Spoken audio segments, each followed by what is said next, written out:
Hello everyone, I am Rochelle Nagupan from Bachelor of Secondary Education, major in Mathematics. This video is for the task in EDUC 106 and I am here to present my answer to the question nganong nag-EDUC. So first of all, tinuod lang yun, education is not my first choice at all. Ang ako yung plano when kining motongtong sa college is to take accountancy. Pero dili man gyud nato mapugos ang kinabuhi.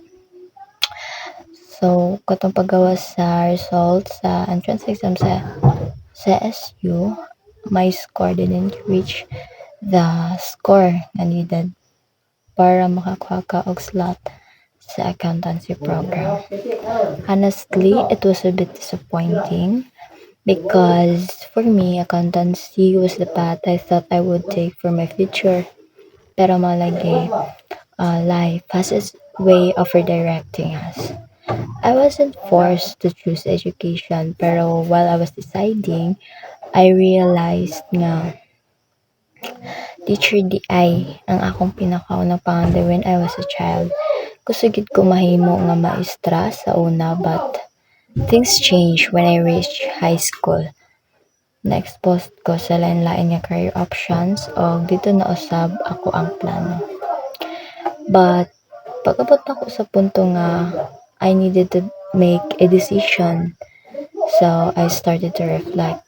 And when I was reflecting, I realized nga daghan day kong moments sa una na deep inside I still wanted to become a teacher, to teach children.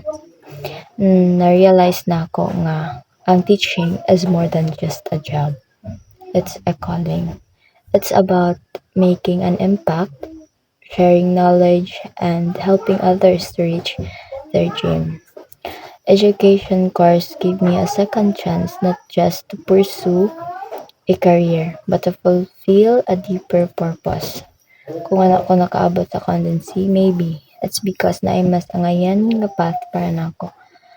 Ang pagmaestra is dili lang para makatabang sa pamilya o makabuild og career, but also to inspire the next generation of students. Thank you.